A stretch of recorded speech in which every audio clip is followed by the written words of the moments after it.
To me, the ACLU plus these illegal immigrants have no standing. What in the world is this judge thinking? They have no right, they would be illegal immigrants, have no right to sue anyone in this country. They're not U.S. citizens.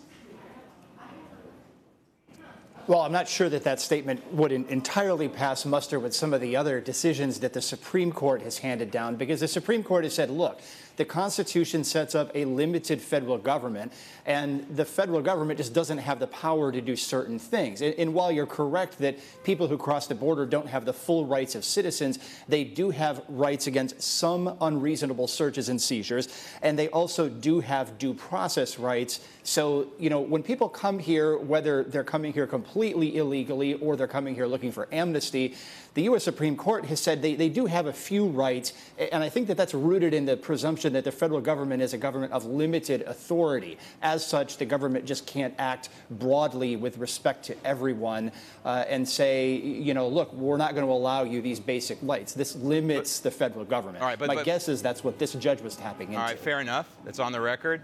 But that would mean that any non-U.S. citizen, you're talking 5 billion people, could come into our country, violate our border, and say, oh, ACLU, help me. This makes absolutely no sense. Judges, lawyers dressed in black robes, have been wrong before. And in my opinion, and I think tens of millions of Americans' opinion I speak for, they are absolutely wrong.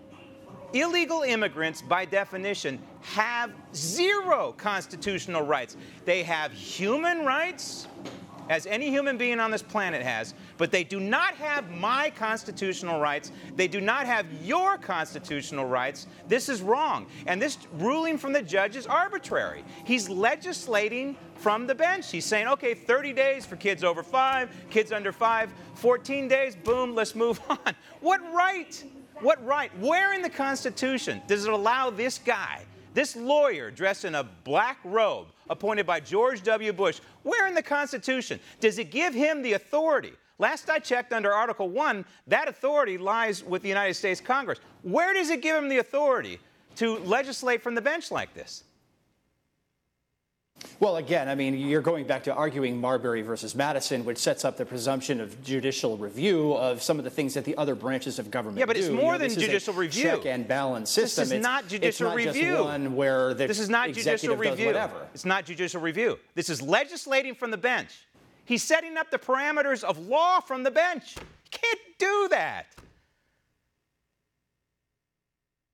Well, that's what happened, so I guess we'll wait for the next court to try to clear it up. If your view carries the day, then certainly I'll be here to look at that opinion as well, Again, I think that a lot of times these judges are trying to craft some kind of a policy that's going to at least work in some fashion. But I will say you're correct on one point, Graham. It's interesting because usually judges couch language more in broad terms, like, for instance, when talking about the right of search and seizure for immigrants, they'll say, look, there is a zone around the border where searches have always been reasonable, and they set this as sort of like a reasonable zone around the border, and then it's more of a broad standard saying, hey, look, this is the standard. Does it mean 100 miles, which is the current interpretation? Does it mean 5 miles? Does it mean 200 miles? It's left for other people to kind of figure out the parameters. So it is a little bit unique that this judge started to issue like hard, fast rules in this opinion. It is ironic and very timely because Judge Clarence Thomas, just yesterday on the Trump travel ban ruling, warned about this. He in his agreement with the majority, he said, wait a minute, the big picture here are these rogue judges. We've got to stop that. And it's up to the Congress to address it. Yeah, that opinion was very interesting. And look, I disagreed with the dissent in some of that opinion because I think the dissent was trying to really muddy the issue, the comparison to Korematsu and everything. Korematsu dealt rather with U.S. citizens. Right. This is a different legal issue. Right. We're talking about people trying to come in the border. And, in my personal opinion, I think that the majority of the court really got at least they looked at the right issue. Yeah. So this is an area of law that's really bubbling up. A lot more people are paying close attention to it now because of the emotional reaction to so many of the pictures that we've seen. But look, you're right, Graham. This is a country of law, and we need to straighten this out within the parameters that are set. Want to see more videos like this? Click on the link below and subscribe to One America News on YouTube, and call your cable provider and kindly demand that One America News is added to your lineup. Call and subscribe today.